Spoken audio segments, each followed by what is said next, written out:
ओम शांति। आपका दिन शुभ हो।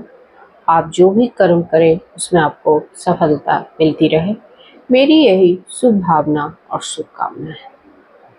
आज हम इस वीडियो में बात करेंगे कि पत्नी से पहले पति की मृत्यु क्यों हो जाती है। और मुझे ऐसा लगता है कि इस दुनिया में करोड़ों से भी लोग ज़्यादा इस दुख से गुजर रहे हैं जिनकी मृत्यु पति की मृत्यु पहले हो जाती है। और बहुत सारे ऐसे भी युवक होंगे जिनकी पत्नी की मृत्यु पहले हो गई होगी, लेकिन ज़्यादातर पति की मृत्यु पहले हो जाती है। ऐसा ही क्वेश्चन एक बार गरुड़ ने भगवान श्री विष्णु से पूछा था। विष्णु जी अपनी पत्नी लक्ष्मी माता के साथ बैठे थे और गरुड़ जी उनसे पूछते हैं कि परमेश्वर, आपको पता है इस दुनिया में कितने लोग हैं जिनके पति की मृत्यु पहले हो गई है और वो बहुत ज़्यादा दुखी हैं। आप उनके दुख को दूर क्यों नहीं कर देते? तब विष्णु भगवान कहते हैं कि ऐसा मैं कुछ नहीं कर सकता। मैं अगर चाहूँ ना तब भी उनके दुख को दूर नहीं करूँगा। गरुड़ जी कहते हैं कि तो फिर आप भगवान किस बात के, जब आप उनका दुख दूर नहीं कर सकते।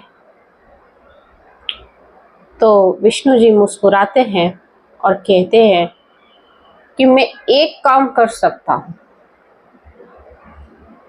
लेकिन पहले उन इंसानों को वो काम करना होगा, तभी मैं ये कर पाऊंगा। गरुड़ जी पूछते हैं ऐसा क्या करना पड़ेगा लोगों को? तो जो लोग धर्म और कर्म के रास्ते पे सही से चलेंगे उन्हीं का मैं साथ दे सकता हूँ। गरुड़ जी बोले कि धर्म और कर्म का क्या मतलब? तब विष्णु जी कहते हैं कि जो लोग मुझे सच्चे मन से याद करते हैं, मेरा नाम लेंगे और मुझे अपनी सारी चिंताएं दे दे, मुझे अपना सारा दुख दर्द दे दे, साथ में जो अपना कर्म वो करे, वो सारे शुभ कर्म करे, तो मैं उनके जीवन में खुशियां ही भर दूंगा और उनके सारी दुखों को हर लूंगा। गरुड़ जी कहते हैं तो ऐसा वो करते ही नहीं है, तो फिर वो आप उनकी हेल्प कैसे करोगे? और यही हो रहा है। भगवान चाहते हुए भी आपकी मदद नहीं कर पाते हैं, क्योंकि वहाँ आपका अशुभ कर्म आड़े आ जाता है, रास्ते में आ जाता है एज अ रोड़ा बन के। हम इस जीवन में बिना अशुभ कर्म किए रह ही नहीं पाते हैं और उसका हमें हिसाब देना पड़ता है जीवन में इन दुखों का सामना करके। और हम धर्म के रास्ते पे भी प्रॉपर नहीं चल पाते हैं कि हमें अपने परमात्मा का ज्ञान और हम उनकी याद में रहें, ऐसा भी हम नहीं कर पाते हैं। इसको भी समझने के लिए आपको त्रेता युग में श्री राम जी का जीवन भी देखना पड़ेगा। श्री राम जी अपनी तीनों माताओं के प्रिय हैं, कौशल्या माता के भी, कैकेयी माता के भी, सुमित्रा माता के।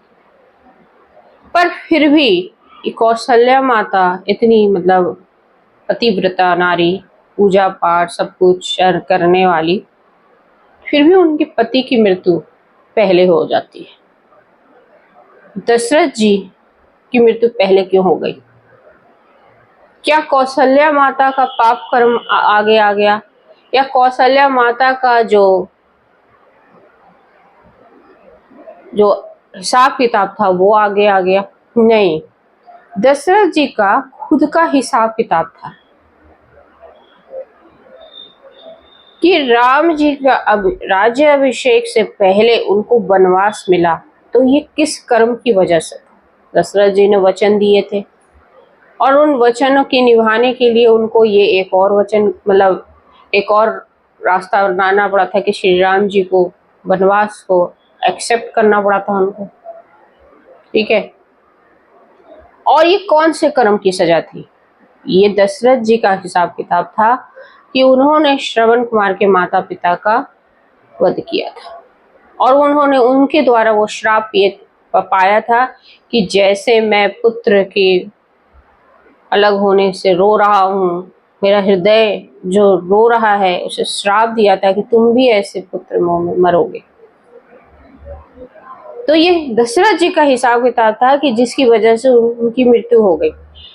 लेकिन ये कौशल्या माता का सिर्फ इतना ही साथ था दशरथ जी के साथ कि उनको अपना पुत्र का राज्याभिषेक भी नहीं देखा, कि उनको राज गद्दी पे भी बैठा नहीं देखा। वो कौशल्या माता खुद राज्याभिषेक का जब वो 14 वर्ष का वनवास करके राम जी आते हैं तो कौशल्या माता खुद उनका राज्याभिषेक करती है अकेले। लेकिन इसमें उन्होंने कि उनका कर्म मतलब कौशल्या माता का कर्म नहीं है कि भाई उनकी वजह से उनकी पति की मृत्यु हो, उनका साथ इतना था।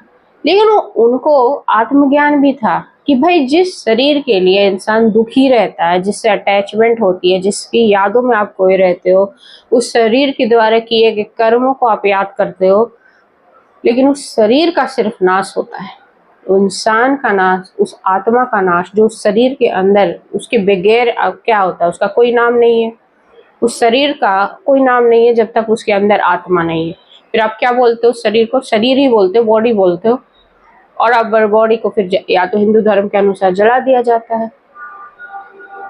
लेकिन वो आत्मा अजर अमर अविनाशी, अगर इस ज्ञान में आप रहोगे तो आपको कभी दुख नहीं होगा कि आपकी भाई पति की मृत्यु हो गई, नहीं हुई है, अजर अमर। वो आपका जितना सहयोग था, जितना आपके साथ हिसाब किताब था, उन्होंने अपना हिसाब किताब निभाया और चुकता हुआ, ऋण चुकता हुआ और वो चला गया। आपका हिसाब किताब वो चुका के गए हैं। लेकिन फिर भी हमें दुख होता है क्योंकि इंसान से हम अटैच्ड होते हैं, मोह के जो विकार है उसमें बंधे हुए होते हैं। इसकी वजह से हमें दुख होता है कि वो चला गया इंसान और हमारा मन अशांत हो जाता है। ऐसे ही बहुत सारे ऐसे पिता होते हैं जिनकी पुत्र की मृत्यु पहले हो जाती है। सबका रीजन एक ही है कि भाई वो इसलिए जाते हैं कि हमारे साथ जो जिनका ऋण था, या तो सुख देने का जितना था वो चुका चुके हैं, या जो उनको लेना था हमसे वो ले चुके हैं, और 1 मिनट भी आगे पीछे नहीं होता है और उनकी चले जाता है वो आत्मा यहाँ से शरीर को छोड़कर। फिर आप शरीर के साथ उनको जलाइए या दफनाइए या जो भी करिए। अगर इस ज्ञान में अगर हम रहे कि भाई ये आत्मा अजर अमर अविनाशी, उसकी मृत्यु नहीं हुई है, सिर्फ शरीर का विनाश हुआ है, तो शायद हमें दुख कम हो। लेकिन क्योंकि हमारी यादें उस शरीर के द्वारा किए गए कर्मों को हिसाब से जुड़ा हुआ होता है, हम अटैच्ड होते हैं, हम इतना ज्यादा प्यार में बंधे होते हैं कि हमें सारी जिंदगी दुख होती है। और इसी वजह से ज्यादातर जो पतियों की मृत्यु पत्नी से पहले हो जाती है, और ऐसा भी नहीं है कि बहुत सारी पति भी हैं जिनकी पत्नियों की मृत्यु पहले हो जाती है। सारा खेल हिसाब किताब का है, कर्म का है। कर्मों की गुहागति को हम पहचान ही नहीं पाते हैं, क्योंकि हर इंसान अपना मौत निश्चित करके ही आया है। किससे होनी है, कब होनी है, पर कोई ना कोई एक निमित्त इंसान बन जाता है उसकी मौत का। कोई वजह बन जाती है, कोई बीमारी बन जाती है, कभी डॉक्टर बन जाता है, कभी इंसान बन जाता है, कभी उसकी खुद की पत्नी बन जाती है। और शास्त्रों के अनुसार तो इसका रीजन ये दिया गया है कि भाई आप शास्त्र पढ़ते हो, गरुड़ पुराण वगैरह में ये लिखा गया है कि जो पत्नी मतलब सही से श्रृंगार वगैरह नहीं करती हैं, व्रतों का पालन नहीं करती हैं, बृहस्पतिवार को बाल धो लेती हैं, ठीक है, ये जो रीजन दिए गए हैं, और जो इन पति चरित्रहीन होते हैं, कैरेक्टरलेस होते हो, और जो अपने पति की झूठी कसम खाती हैं उनकी उम्र छोटी होती जाती है। ऐसा शास्त्रों में लिखा गया है।